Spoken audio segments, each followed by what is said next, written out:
कथम तेन संति प्राणादि उच्यते। प्रश्न उठता है वे यद्यपि देहादि उपाधि दृष्टि वाले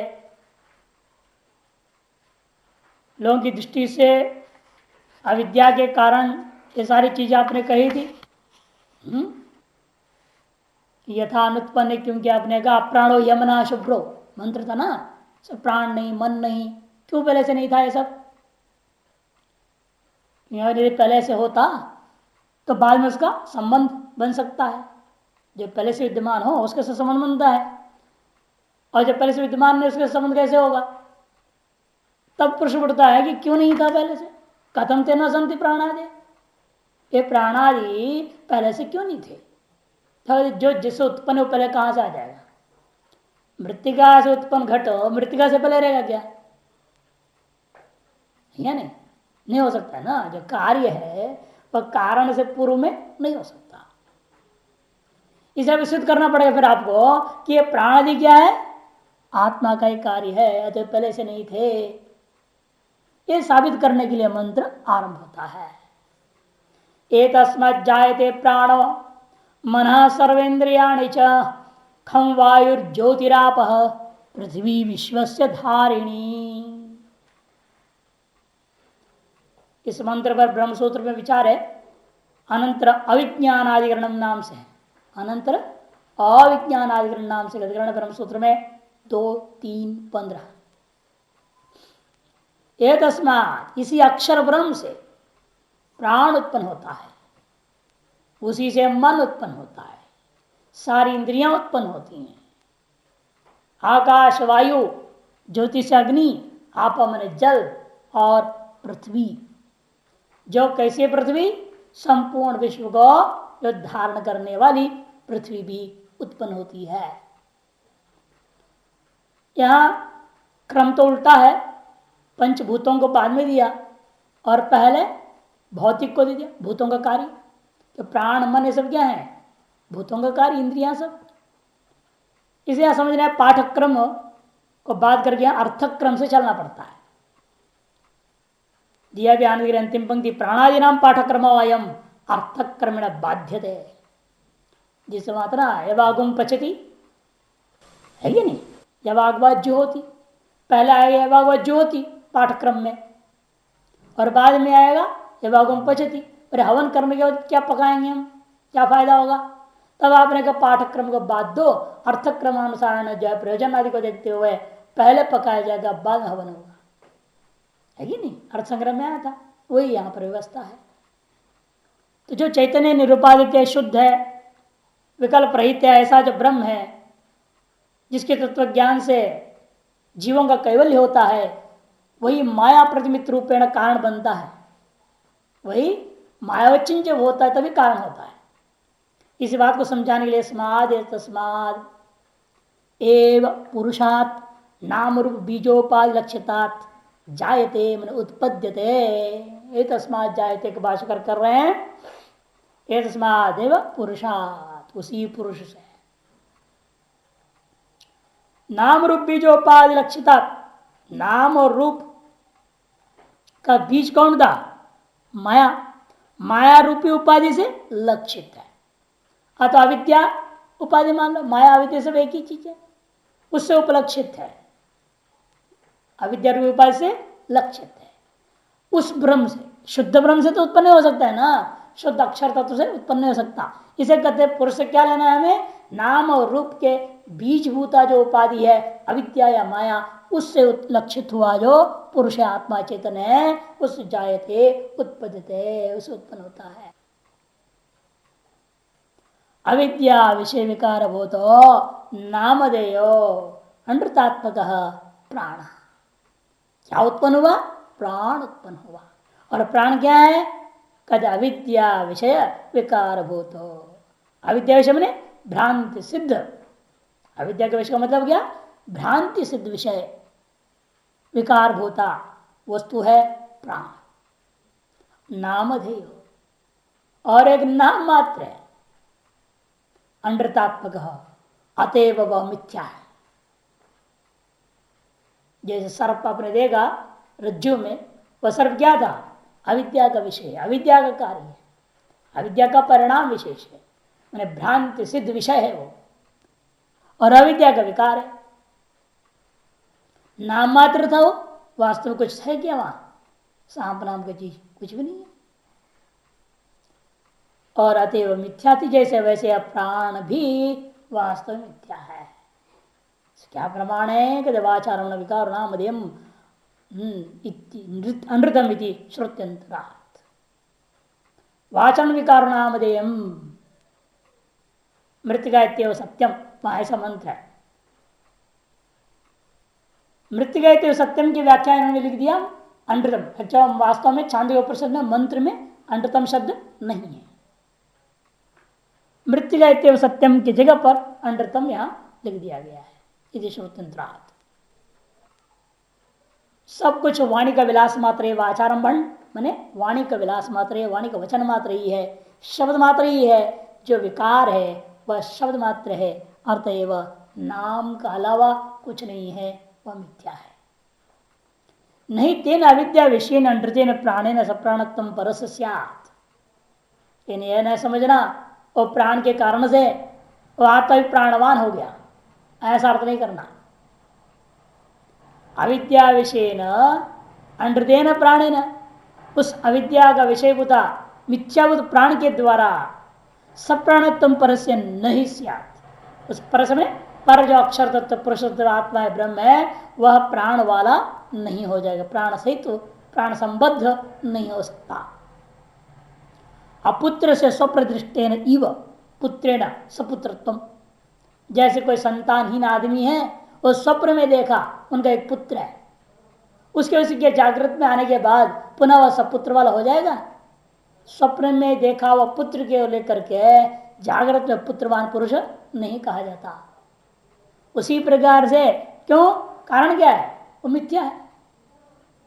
स्वप्न में देखा हुआ जब पुत्र था वो क्या था? वो मिथ्या था। अरे जागृत में आने के उस पुत्र को लेकर के वह व्यक्ति पुत्रवान नहीं होता। उसी पर यहां पर भी जो प्राण है वह मिथ्या होने के कारण से, उस विशुद्ध ब्रह्म का अंदर वह कल्पित होने के कारण से उसके संबंध को लेकर के आत्मा का सब प्राण हो गया, प्राणवान हो गया, या नहीं कह सकते। स्वप्रदृष्टेन पुत्रेण अपुत्र से सपुत्रत्व नीव। जैसे अपुत्र का सपुत्रत्व नहीं स्यात्, ऐसा हो जाए क्रियापद के साथ नहीं होता, उसी प्रकार यह प्राण की कल्पना मात्र से वह आत्मा प्राणवान नहीं हो जाता। एवं मन सर्वाणी च इंद्रियाणी विषयाश्चेतस्मादेव जायन्ते। इसी प्रकार से मन, सारी इंद्रियां और उन इंद्रियों का विषय, ये सब कुछ इसी से उस अक्षर माया चैतन्य अविद्या चेतन होता उस सोपाधिक ब्रह्म से ही उत्पन्न हुआ।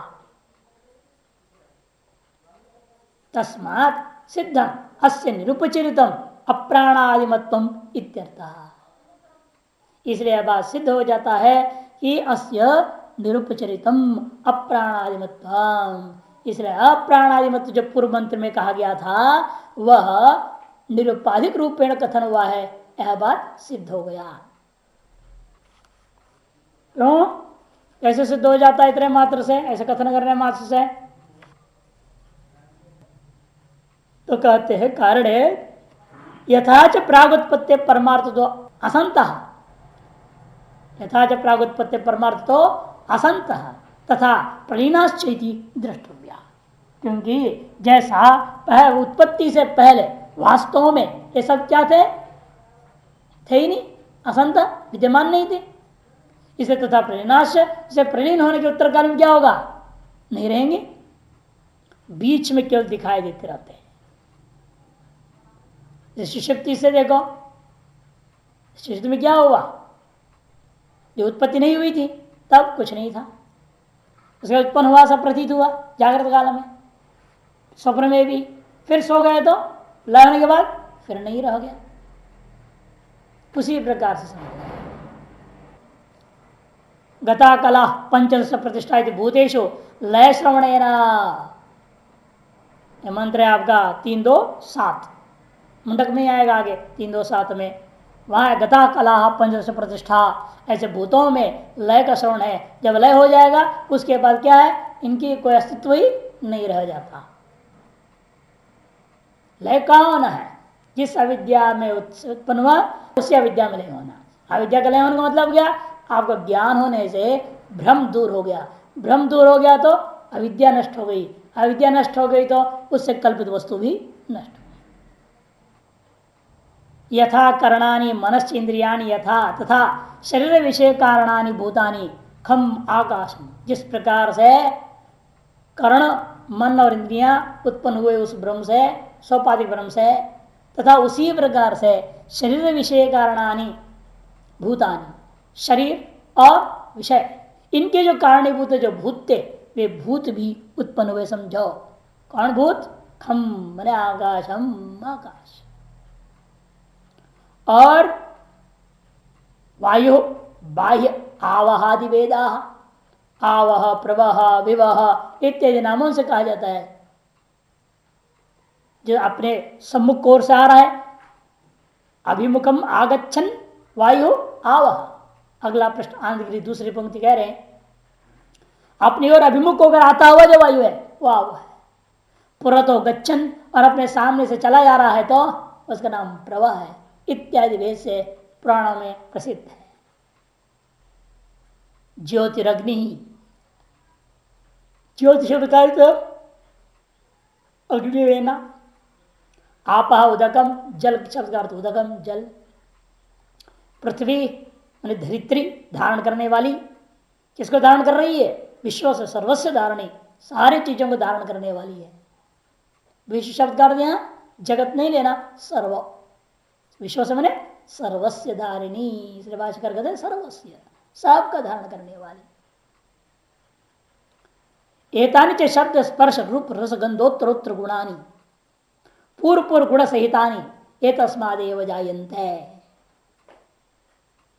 अविषयों को बता रहे, भूत उत्पन्न हुआ, अविषयों का वर्णन कर रहे। एतानि के शब्द स्पर्श रूप रस गंधोत्तरोत्तर गुणानि, शब्द स्पर्श रूप रस और गंध उत्तरोत्तर गुण तो कैसे पैदा होते हैं, पूर्व पूर्व गुण सहितानि।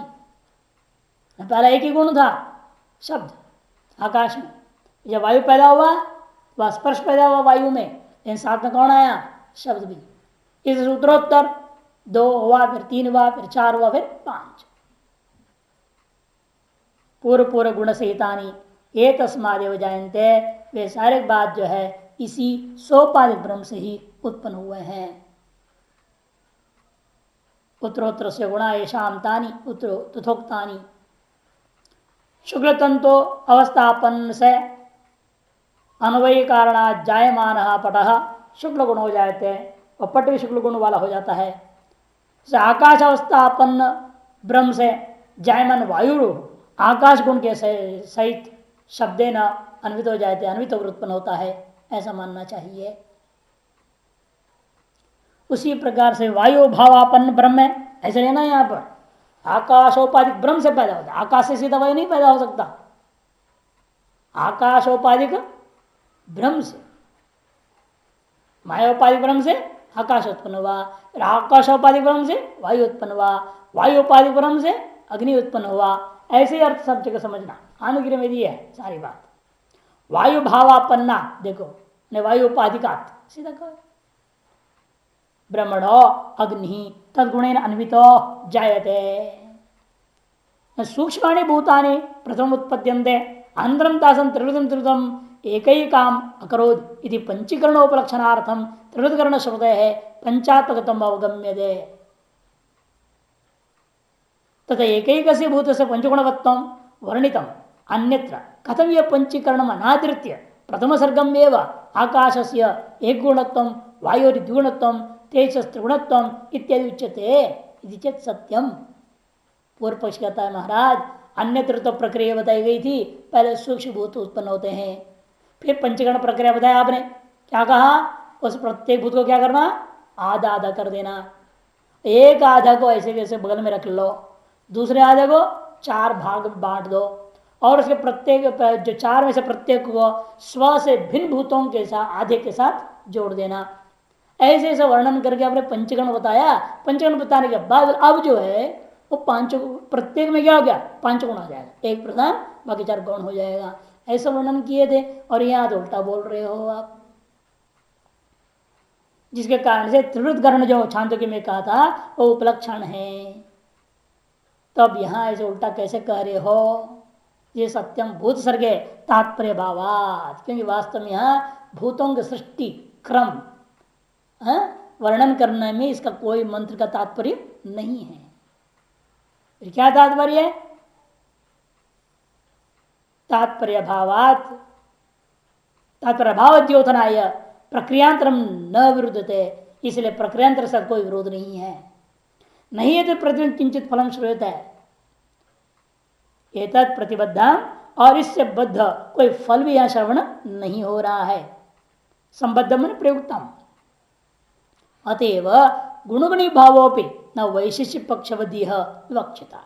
गुणगुणी भाव भी जो कहा जा रहा है यहाँ वैशेषिक आदि दर्शनों के समान नहीं समझना। आकाश में एक गुण है, इसमें दो गुण है, ये कहने का तात्पर्य गुणगुणी भाव भी नहीं है। किंतु फिर क्या है? राहो शरीरवद व्यपदेश मात्र, राहो शिरा, जैसे कहा जाता है राहु का सिर, ऐसे आकाश का एक गुण, ये व्यवहार मात्र के लिए वास्तव में गुण और आकाश में कोई अंतर नहीं है। विस्तरण तो अंतकार्य पर्यंतम तेन तेन आकारेण ब्रह्म वर्तते यदि प्रपंचते, विस्तार बना के समझा जाएगा। अंत्य कार्य पर्यंत तात्पर्य हमारा ये क्या है? ब्रह्म का ही विवर्त हो रहा है। तेन तेन आकारेण, आकाशाकरण वायु आकारेण कौन विवर्त हो रहा है? ब्रह्म ही विवर्त हो रहा है।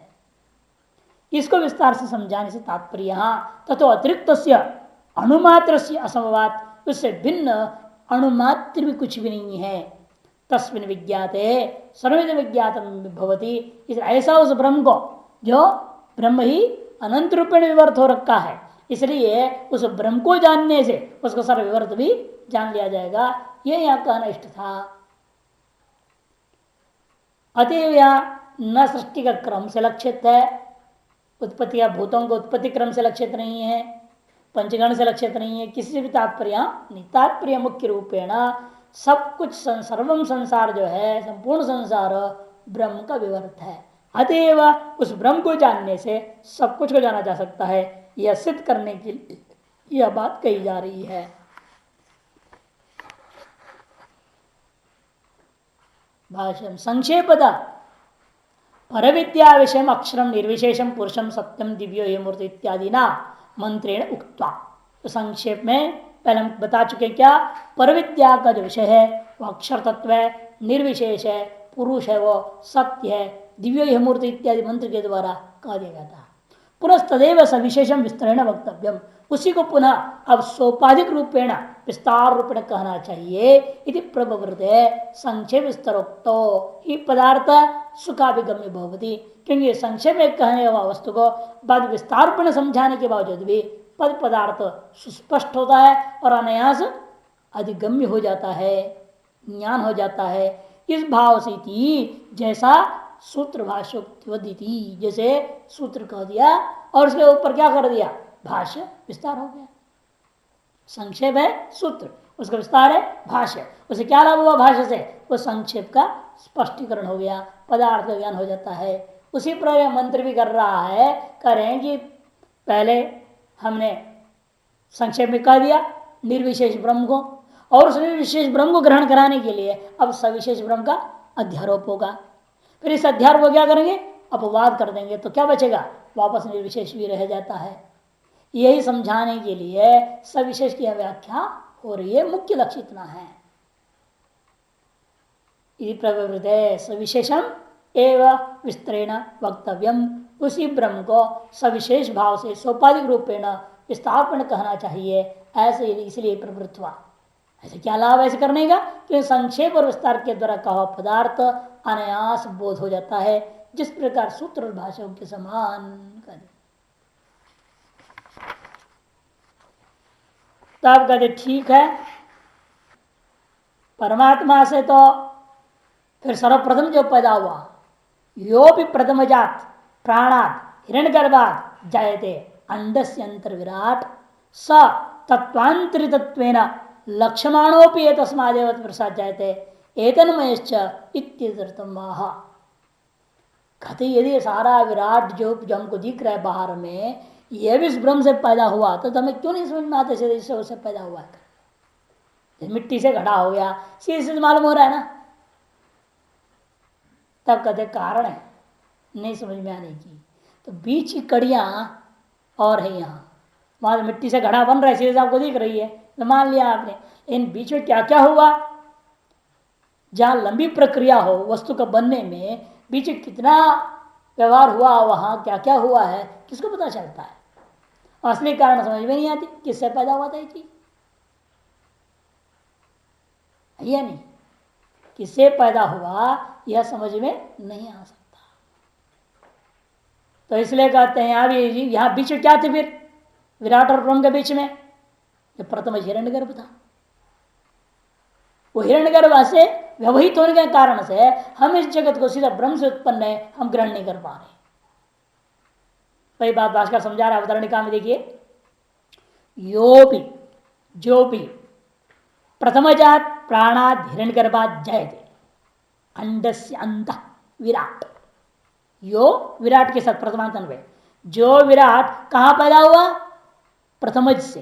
प्रथमज क्या है, दो मंत्र पहले प्राण शब्द से कहा था, पूर्व मंत्र का प्राण नहीं लेना, उससे पहले वाला। ये जो प्राण है भौतिक प्राण था, इससे पहले वाला वो कौन है, वो प्राण शब्द से लिए तो वहां लिए थे आप हिरण्यगर्भात। उससे अंडस्यंतर विराट जाए थे, इस ब्रह्मांड के भीतर में विराट पैदा हुआ।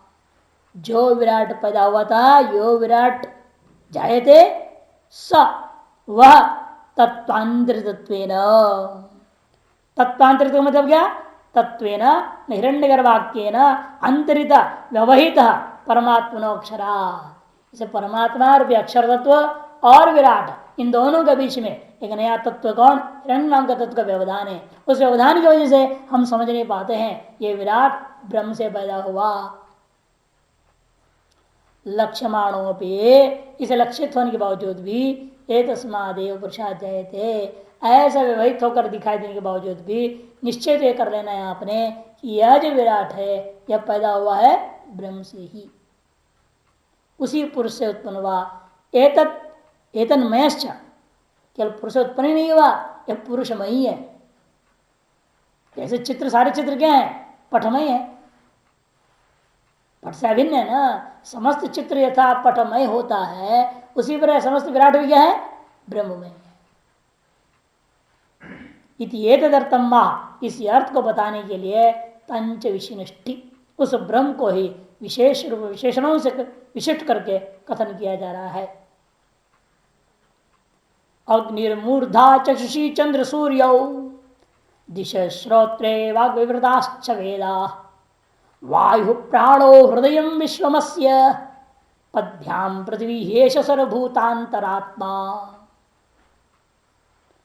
अन्यत्र मंत्र आता है द्यौर्मूर्धा, अग्नि के जबर द्यौर्मूर्धा चक्षुषी चंद्र सूर्य, ऐसा अन्य उपनिषद में पाठ है।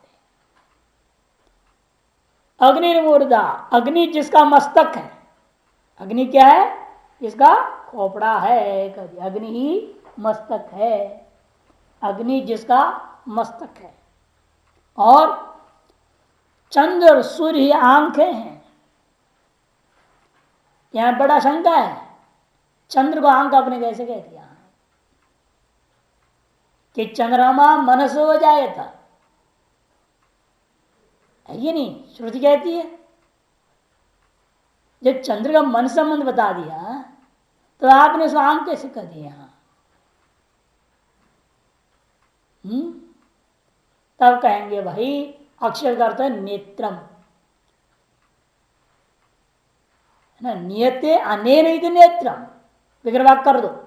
ये शरीर आदि का नयन कौन कर रहा है, मन ही नयन कर रहा है, इसे मन भी नेत्र हो गया। और मन से लक्षित कौन हो जाता है, चंद्रमा, वह भी नेत्र कथन करने में कोई दोष नहीं है। ऐसी है व्यवस्था देनी पड़ती है।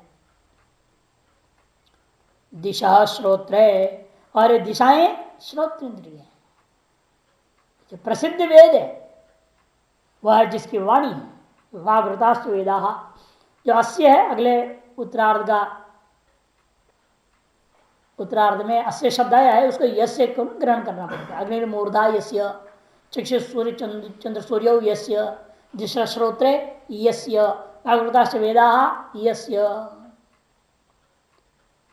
और वायु प्राणो यस्य, ये जो वायु वायु है ये प्राण जिसका, हृदय विश्वमस्य, और समझ जगत जिसका हृदय है, और जिसके चरणों में क्या हो रहा है, पदभ्याम प्रतिवेश सर्वभूतांतरात्मा, और जिसके चरणों से पृथ्वी प्रकट हुई है, वही येष देव संपूर्ण भूतों का अंतरात्मा है।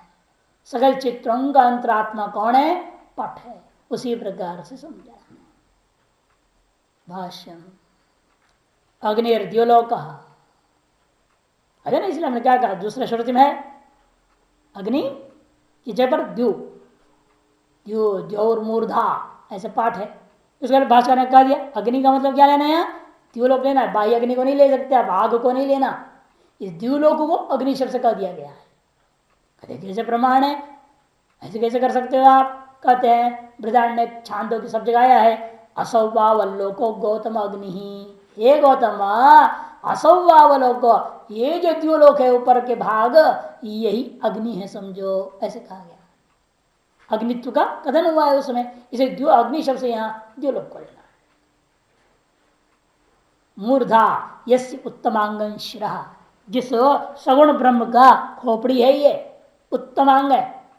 अंगेशु सर्वेशु उत्तमा इति उत्तमांगम, सकल अंगों में सर्वोत्कृष्ट अंग, सर्वेशु अंगेशु शिरः प्रदानम कहा गया इसीलिए, है ना। और उसको झुकाना है तो कठिन होता है, शिरः प्रदान, सिर नहीं झुकता इतना आसानी से। इसे माना शिरसा प्रणम्य, असौवावलोकि मूर्धाय से उत्तमांगम शिरा चक्षुषी चंद्रश्च सूर्यस्ती चंद्र सूर्यो यस्य सर्वत्रानुषंग कर्तव्य, यस्य को सब जगह अध्ययन करना पड़ेगा। चक्षु क्या है, चंद्र और सूर्य है, आंख है जिसका, द्यूलोक है खोपड़ा जिसका, अस्येत्यस्य पद से वक्षमाणस्य यस्य परिणामं कृत्वा, कैसे यसे तो कहीं दिख नहीं रहा, आप कहते सब जगह जोड़ दो, मंत्र में तो यसे शब्द है ही नहीं। तब कहते हैं बात ऐसा है, उत्तरार्ध का पहला पाद, मंत्र का तीसरा पाद, उत्तरार्ध का पहला पाद में वायु प्राणो हृदय विश्वम अस्य, ये जो अस्य है उसको भी प्रणाम कर लेना, और क्या कर लेना, यस्य बना लेना, ऐसा करके सर्वत्र अन्वय कर देना। दिशा श्रोत्रेयस्य, दिशाएं कान जिसका, दिशाएं कान जिसका, वाग विवृता उद्घाटिता खुली हुई मुख है, प्रसिद्धा वेदा यस्य, ये प्रसिद्ध वेद ही है, उसका खुला मुख जिसका, उस परमात्मा का सगुण ब्रह्म का खुला हुआ मुंह है, मैंने बोलता हुआ मुंह क्या है, वेद ही है। इसे वेद को कहा जाता है, ये क्या है, भगवान का वाणी है, वांगमय स्वरूप, भगवान का वांगमय स्वरूप पे वेद है। वायु हो प्राणो यस्या, ये जो वायु घूमता फिरता वायु है यही प्राण है जिसका, ऐसा वह विराट परमात्मा है। और हृदयम अंतःकरणम विश्वम मन समस्तम, विश्वम का अर्थ है समस्तम, जगत अस्य संपूर्ण जगत इसका क्या है, अंतःकरण है। इत्येतात् सर्वम्य अंतःकरण विकारम एव जगत मनसी एव सुषुप्ते प्रलय दर्शनात्, सर्वमी अंतःकरण विकारम एव, सब कुछ जो है अंतःकरण का विकार ही है। क्यों, क्या सब कुछ अंतःकरण का विकार है, जगत, ये संपूर्ण जगत वास्तव में अंतःकरण का विकार है। इसे कहा ना वहां पर जो भीतर रहता हुआ भी बाहर दिखता है। विश्वम दर्पण दृश्य महानगरी तुल्यम निजांतर्गतम पश्यन आत्मी, पश्यन आत्मनि, है या नहीं, है अंदर, भीतर बहिरी व उद्भूत में था निकलिया। इसलिए कहते हैं कि यहां पर भी सर्वम जगत अंतःकरण विकारम एव। क्यों? मनसी एव सुषुप्त प्रलय दर्शनात्, कि सुषुप्ति में काल में क्या होता है, सारा चीज मन में ही लय हो जाता है। मन में सारा जगत को समेट करके आप सो जाते हैं। आपका अपना जगत कहाँ है? आपके मन में है। बाहर कुछ नहीं रहता है, सबको मन में लिए हुए सोए हुए। जगते हैं तो फिर हम मन से बाहर कर लेते हैं उसको। जैसा मन संकल्प कर दे वैसे वैसे दिखने लगता है। और वो मन ही बेचारा भ्रमित हो जाता है, कई बार तो उल्टा ढूंढने लगता है चीजों को। जागृते भी तथैव अग्निस्फुलिंगवद विप्रतिष्ठानात्, क्योंकि जागृत में भी ये सारा जगत जो है अग्नि विस्फुलिंग के समान मन से ही विधि रूपेण प्रतिष्ठित हुआ है, विप्रकीर्ण होकर प्रतिष्ठित हो जाता है। अग्नि की चिंगारियों के समान भांति विविध प्रकार से चारों तरफ बिखर करके इसी मन से निकलकर प्रतिष्ठित होते हैं, ऐसे समझो। यश जब पदव्याम जाता पृथ्वी, जिसके पैरों से यह पृथ्वी उत्पन्न हुई है। एष देव विष्णु अनंत प्रथम शरीरी त्रैलोक्य देहोपाधि। ये जो देवता है कौन? यही विष्णु है, यही अनंत है, यही प्रथम शरीरी है, जिसके तीनों लोक ही उपाधि है। त्रैलोक्य देहोपाधि, तीनों लोक ही देह रूपी उपाधि बना हुआ है इसका। सर्वेशाम भूतानाम मंत्रात्मा, इसलिए ये सकल भूतों का अंतरात्मा है। सकल भूतों का ये अंतरात्मा है। अब अगले मंत्र का अवतरण निकाल दे रहे हैं। साय सर्वेश भूतेषु दृष्टा श्रोता मंत विज्ञाता सर्व कारणात्मा पंचाग्नि द्वारेण च यह संसरन्ति प्रजा तापि तस्मादेव पुरुषात् प्रजायन्ते इत्युच्यते।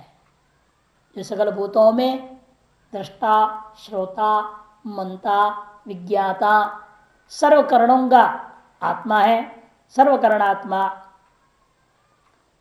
सर्वेशां कारणानाम चक्षुरादि करणानाम इत्यर्थ, उनका आत्मा ने स्वरूपभूत अधिष्ठानात् अधिष्ठानत्वात् प्रेरकत्वात्।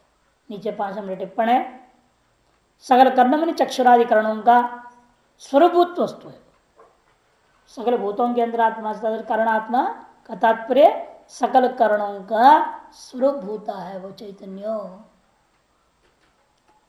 इस चैतन्य को छोड़ देंगे कर्ण कहाँ टिकेगा? कर्ण तो रहेगा ही नहीं। जो जिसका स्वरूप है, स्वरूप को निकाल दीजिए तो बचेगा क्या? वस्तु बचेगा वहां पर? कुछ वस्तु रहेगा ही नहीं। कपड़े का स्वरूप तंतु है, तंतु को निकाल दो तो कपड़ा कहाँ रहेगा? फिर कपड़ा टिक नहीं सकता। घट का स्वरूप मिट्टी है, मिट्टी को हटा दिया जाए फिर घड़ा नहीं रहेगा। उसी प्रकार यहां भी समझना। इसलिए ये चैतन्य ब्रह्म वास्तव में सकल चीजों का स्वरूप है। अधिष्ठानत्वात् और प्रेरकत्वात्, अधिष्ठान होने से और चैतन्य ही सबका प्रेरक होता है। पंचाग्नि द्वारा यह संसरन्ति, पंचाग्नि प्रक्रिया के द्वारा जो जीव संसरण को प्राप्त कर, यह संसरन्ति प्रजा, जो प्रजाएं जन्म मरण के चक्र में भ्रमण कर रहे हैं, तापि वे जीव भी तस्मात् पुरुषात् प्रजायन्ते, उसी पुरुष उत्पन्न हुए हैं। इस बात को समझाते हैं अगला मंत्र से। इत्युच्यते तस्मादग्नि समिधो यस्य सूर्य सोमात् पर्जन्य ओषधि पृथिव्याम पुमान रेता सिंचति योषितायाम भवे प्रजा पुरुषा संप्रसूता। तस्मात्, उस ब्रह्म से, प्रजापति अवस्था अपन ब्रह्म समझना, विराट रूपापन्न जो ब्रह्म, उस विशेष रूप से सोपाधिक ब्रह्म से अग्नि समिधो यस्य, अग्नि उत्पन्न हुई है जिसका समिधा कौन है? समिधो यस्य सूर्य, जिसकी समिधा सूर्य है।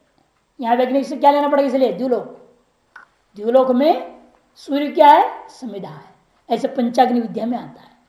जो विस्तार रूपेण पंचाग्नि विद्या में है, कहा छांदोग्य बृहदारण्यक उपनिषद में, उसको यह संक्षेप में कह दिए, एक मंत्र पूरे पांच अग्नि बता दे रहे हैं। पहला अग्नि है वहां द्युलोक, उस समिधा है सूर्य, और उसे क्या उत्पन्न हुआ? समिधा समिधा डालने से सोम पैदा हुआ, और सोम क्या हुआ? फिर बीच का अग्नि बना पर्जन्य, सोम से पर्जन्य उत्पन्न हुआ, मैंने मेघ। सूर्यलोक से ही द्युलोक रूप अग्नि प्रदीप्त होती है। पूरा सोम से मेघ उत्पन्न हुआ, और मेघ से औषधि पृथिव्या, उससे पृथ्वी में औषधियां उत्पन्न हुई। तो अंतरिक्ष लोक क्या था? फिर अग्नि, उससे बादल क्या हो गया? समिधा। तो वर्षा, बारिश रूपेण, फल क्या निकला उसका? बारिश। कहां गिरा वो? पृथ्वी रूपी अग्नि में। फल ने क्या निकला? औषधियां निकला। फिर औषधियां कहां गए? पुरुष रूपी अग्नि में। रोटी चावल दाल भात बना के आप खा लिए, तो आज में क्या बना? रेत बन गया, वीरी बना, ये फल निकला। और अब वो पुरुष ने क्या किया? उसको स्त्री रूपी अग्नि में डाल दिया, स्त्री रूपी अग्नि में डाल दिया। वीर ही समिधा है, फल क्या निकला? बच्चा पैदा हो गया।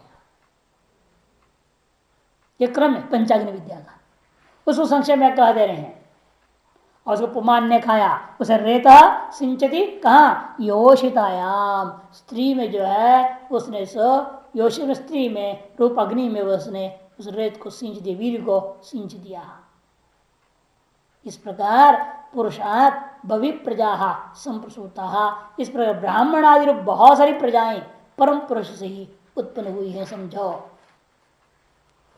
वही तत्व रूपोपाधि वाला हो गया ना ब्रह्म। सूर्योपाधि हो गया, समुदा बन गया वहां, उसे सोमरूपाधि से उत्पन्न हुआ, सोमरूपाधि अंतरिक्ष में गिरा, बादल बन गया, बादल उपाधि वाला ब्रह्म हो गया, फिर बारिश उपाधि वाला ब्रह्म बन गया, नीचे गिरा, फिर यहाँ गेहूं आदि उपाधि वाला ब्रह्म बन गया, फिर उससे पुरुष के अंदर चला गया, वीर उपाधि वाला ब्रह्म हो गया, वहां से स्त्री में चला गया, बच्चा उपाधि वाला ब्रह्म होकर पैदा हो गया। भाष्य आंध्र एक ही पंक्तियां कह रहे हैं, द्यू पर्जन्य पृथ्वी पुरुष योषित पंचसु अग्निदृष्टे है ना। द्यूलोक, पर्जन्य बने बादल, पृथ्वी, पुरुष और स्त्री, इन पांचों में क्या करना? अग्नि दृष्टि। कैसे करेंगे महाराज? श्रुत्यंत्र चोदित, श्रुत्यंत्रों में विहित, छांदोग्य और बृहदारण्यक में विहित है, तद्वारा उसको एकदम संक्षेप मंत्र में कह दिया गया, जिसका वहां मान लेते महान विस्तार से समझाया गया है। पंचाग्नि विद्या, इसको कहते हैं पंचाग्नि विद्या। भाष्य तस्मात् माने परस्मात् पुरुषात् प्रजावस्थान विशेष रूपोग्नि सविशिष्यता है। उस पर ब्रह्म से परस्मात् पुरुषात् कैसा है? देव प्रजावस्थान स्वर्ग रूप इत्यर्थ। प्रजावस्थान, प्रजाओं को अवस्थित होने का स्थान विशेष क्या है? स्वर्गलोक, द्युलोक रूपी अग्नि। तद्रूपोपन्न अग्नि ही सविशिष्ट है, उसको विशिष्ट रूप में कह दिया गया है। देवता और रूप से जो प्रजा है उनका अवस्थित होने का स्थान, उनका अवस्थान क्या होगा? स्वर्गलोक मान द्युलोक। उस द्युलोक रूप विशेष स्वरूप को प्राप्त हुआ ब्रह्म को यहां अग्नि लेना। द्युलोकोपाधिक ब्रह्म में अग्नि दृष्टि, और वह अग्नि यदि जल रहा है तो संविधा होना चाहिए ना, कुछ लकड़ी की अग्नि कहां से जलेगा? वहां संविधा किसमें दृष्टि करना है? समिधो यस्य सूर्य, समिध इव समिधा, अग्नि इव अग्नि। तो द्युलोक कोई आग नहीं है, उसमें अग्नि की दृष्टि की जाती है। सूर्य कोई संविधान लकड़ी नहीं है कि वहां आग जल रहा है, बल्कि सूर्य में संविधा के समान संविधा की दृष्टि करनी है। कैसे कर लोगे? ऐसे भी सूर्य नहीं द्युलोक असमिध्यते, कि सूर्य के द्वारा ही संपूर्ण द्युलोक प्रकाशवान हो रहा है। तथो ही द्युलोकात निष्पन्नात सोमात पर्जन्य, और द्युलोक रूपी अग्नि से निकला और निष्पन्न फल क्या है? सोम। उससे क्या निकलेगा? पर्जन्यो द्वितीय अग्नि संभवती, पर्जन्य बादल रूपा दूसरा अग्नि उत्पन्न होता है। तस्माच्च पर्जन्यात औषधिया, और उस पर्जन्य से क्या निकला? औषधिया, बादल से औषधियां निकली। औषधि का मतलब क्या? वे बादल बारिश के रूप में गिरे कहा? पृथ्वी में, और पृथ्वी से क्या फल निकला? औषधियां निकली। एक क्रम समझना। सोम ऊपर से गिरा अंतरिक्ष लोक में, फल क्या है? सोम। वो सोम में क्या हो जाता है? संविधा बनती है अगले अग्नि का, अंतरिक्ष का, और उसे क्या निकला? बादल हो गया। फिर बादल गिरा वर्षा के रूप में पृथ्वी रूपी अग्नि में, तो औषधियां निकल गई। और औषधियां फिर गिरेंगे कहां? पुरुष के मुंह से पुरुष का पेट में, पुरुष रूपी अग्नि में। उत्तर उत्तर संविधा होते जाता है जब फल होता है। औषधि पृथिव्याम संभवंती, औषधिभ्या पुरुषाग्नौ हुताभ्या, वे औषधियों से जो पुरुष रूपी अग्नि में आहुति दिया जाता है, तब उपादान भूताभ्य, उपादान भूताभ्य, उपादान जो अगला जो पैदा होने वाला बच्चा है, उस बच्चे का उपादान कारण क्या है? वीर्य का एक बूंद ही है।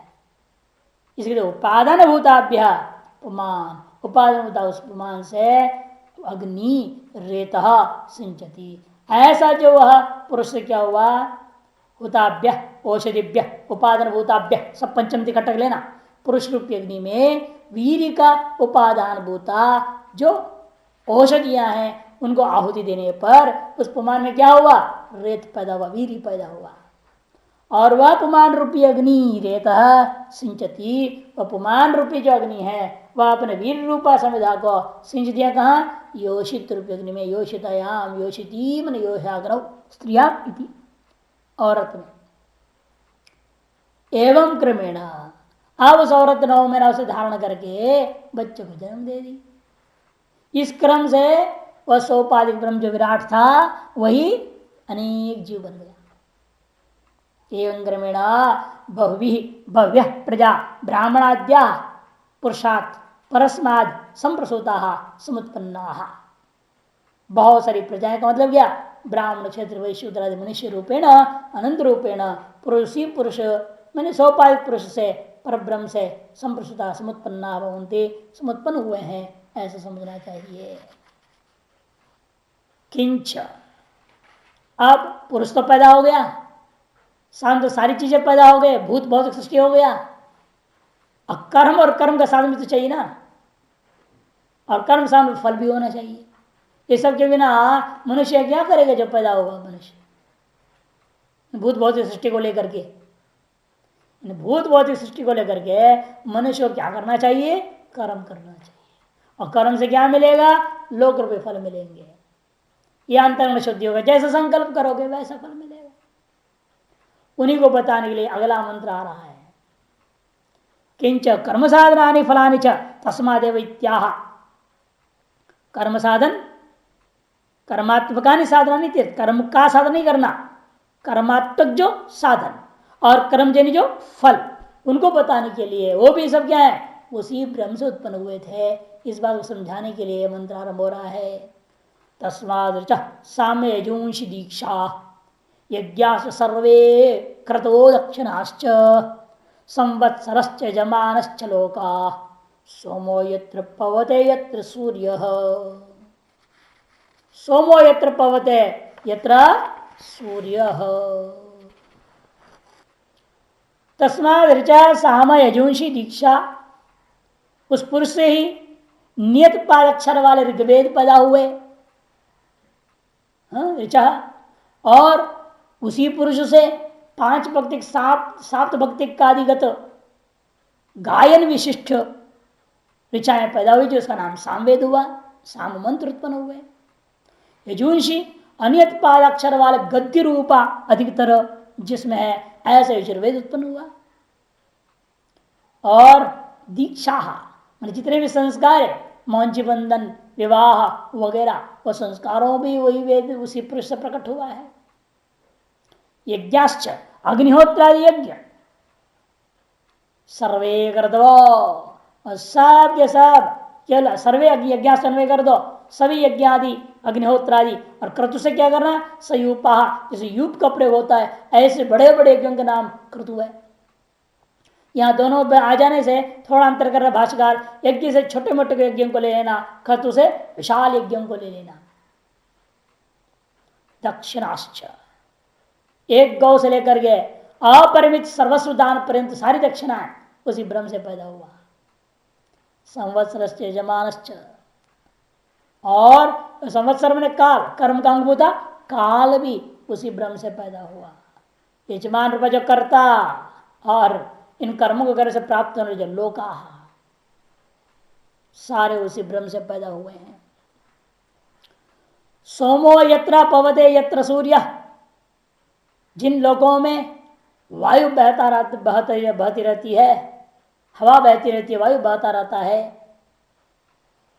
और यत्र सूर्य, जिन लोकों में सूर्य तपते रहता है, वे सारे लोक भी उसी से पैदा हुए समझो। कर्म रूपी साधन और कर्म का फल, ये सारा उसी से पैदा हुआ। कथम, भाष्य में खत्म, तब जवाब दे रहे तस्मात् पुरुषा, तस्मात् माने पुरुषा, सोपाधिक ब्रह्म से ही ऋच नियताक्षर पादावसाना गायत्र्य छंदो विशिष्टा मंत्रा ऋग्वेद। नियत अक्षर ही पाद समाप्ति रेशा, नियत अक्षरों के द्वारा ही पाद की समाप्ति होती, जिनका ऐसे जो गायत्री छंद उनसे विशिष्ट मंत्र ऋग्वेद पैदा हुआ। सामा पांच भाक्तिकम साप्त भाक्तिकं स्तोभादि गीत विशिष्टम, पंच भाग वाले हैं, हिंकार, प्रस्ताव, उद्गीत, प्रतिहार और निधन, ये पांच है। आंधी पहली पंक्ति भक्तायो मैंने अवयवा यस्य, और हिंकार, प्रस्ताव, आदि, उद्गीत, प्रतिहार, उपद्रव, निधनाख्या सप्त भक्त अवयवा यस्य, उसको साप्त भक्ति कहते हैं। ऐसे पांच विभक्त या सात विभक्त होकर के, और स्तोभ आदि मान अर्थ शून्य वर्ण का नाम स्तोभ है। स्तोभ कहते हैं जिसका कोई अर्थ नहीं होता, ऐसे अक्षरों को जोड़ लिया जैसे गायन करने के लिए है। जैसे आप लोग भी गायन में करते हैं नहीं, धकट धकट धकट धकट धकट बोल देते हैं बीच में, है तबला और बजाने वाले, धा धिन धिन धा, कोई अर्थ होता ही नहीं उसका। अर्थ क्या उसका होता है, कुछ नहीं अर्थ, लेकिन उससे उसी से अक्षर बनाते हैं, उसे गायन बढ़ता है। आलाप में भी अक्षर प्रयोग करते, उसका कोई अर्थ नहीं होता, उसको स्तोभाक्षर कहते हैं। यहां वेद में अर्थ रहित अक्षर को स्तोभाक्षर कहते हैं। आहू आहू आहू ऐसे गाया जाता है शाम गाने में, ओ हाई ओ हाई ओ हाई ऐसे बोलते हैं। और उनका क्या अर्थ हो, कोई अर्थ नहीं है। मंत्र का बीच बीच उसको जोड़ करके गायन को विस्तार करते हैं। ऐसे जो गाए जाए, गायन से विशिष्ट जो मंत्र समूह है उसको सामवेद कहा जाता है। और ये जो क्या है, अनियताक्षर पाद अवसानानी वाक्य रूपाणी त्रिविधा मंत्रा, अनियत है अक्षर जिनका ऐसे पादों से अंत होता है, जिनके वो मंत्र जो वाक्य रूपा है उनको जो है इसी पुरुष से पैदा हुआ समझो। ये तो तीनों प्रकार के ऋग, यजु और साम, तीनों प्रकार के मंत्र इसी पुरुष से पैदा हुआ है। दीक्षा मौंज्यादि लक्षण, दीक्षा क्या है, कहते मौंजी बंधम आदि से मंगलसूत्र धारण, विवाह संस्कार इत्यादि। और कर्तृ नियम विशेषा, केवल इतना ही नहीं, कर्ता के नियम विशेष जितने भी सब दीक्षा शब्द से ले लेना। वास्तव होता क्या है, मौन चिपन संस्कार, उपनयन संस्कारों का मतलब क्या, अनेकों नियमों में बंध गया। पहले तो कहीं भी खड़ा होकर लोग शंकर कर लेता था, अब नहीं कर सकता ना, अब तो लगाना पड़ेगा कान में, नियम पालन करनी पड़ेगी, दिशा देखना पड़ेगा, मंत्र बोलना पड़ेगा। ऐसे थोड़े लोग शंका कर देंगे सीधे खटक से, जानते नहीं, मंत्र भी नहीं जानते ना। हगने का मंत्र आता है ना कोई मंत्र, ना खाने का आता है कुछ। ऐसे सब पशु जैसे खा रहे हैं, लघु शंका करते हैं, शौच करते हैं सब। किसी को कुछ पता नहीं क्या सनातन धर्म का हाल हो गया हिंदू लोगों का है। जानते हैं मंत्र, किस मंत्र से बोलते हुए लघु शंका करना है, नहीं जानते। शौच का मंत्र मालूम नहीं, खाना खाने का मंत्र आता है वो भी नहीं आता। आता है आप लोगों को खाना खाने का मंत्र? नहीं आता।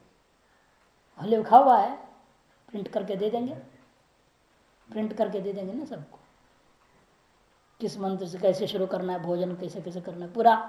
बहुत पहले विद्यार्थी लोग मांगे थे, लिख के दिया था।